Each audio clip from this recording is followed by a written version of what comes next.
kamatis. At tumigil na rin ako. Ayan, medyo ano na, okay na naman yung pakapitan ko.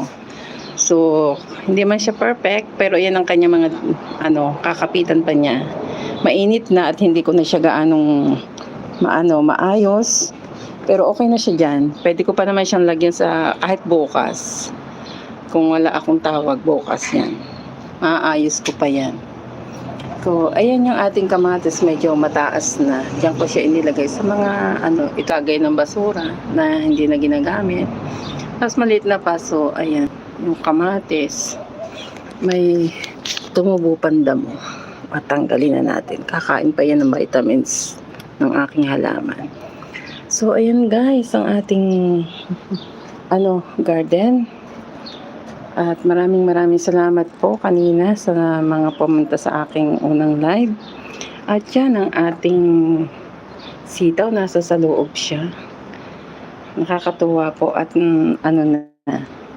magaganda na siya. Meron na siyang kakapitan. So hanggang dito na lamang po ako. At maraming salamat po sa inyong lahat. Ayan. So, ayan po ang ating halamanan. Sa itsura ko, ang init na dito. Kaya mag-stop muna tayo ng ating ginagawa. So, ayan, yung ating ginawang balag.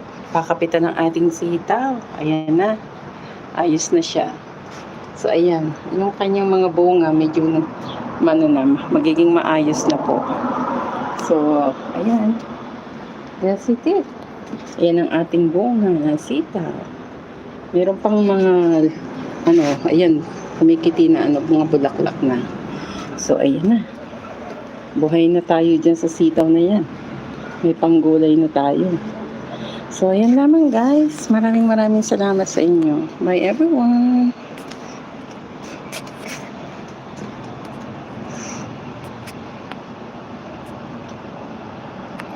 Ay, pala. Hindi siya mag-end. Hindi ko makita yung end niya. Kaya pasilip ko na rin sa inyo yung aking halaman dito. So, ayun ang ating mga bonggabilya. Malawak yung aking halamanan dito, guys.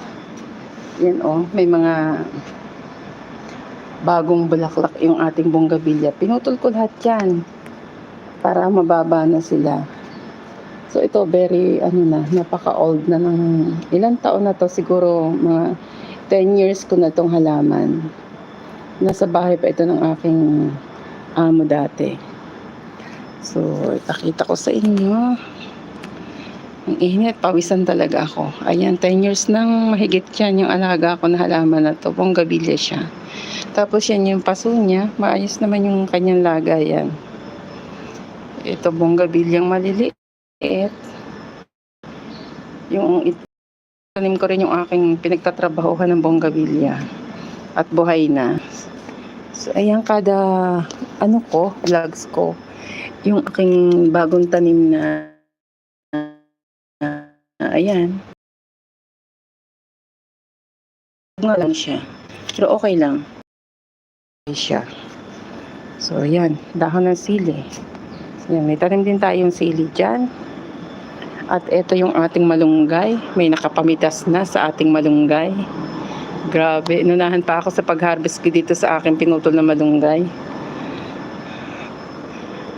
At ayan, hindi kasi sila makakuha dyan at ang taas-taas.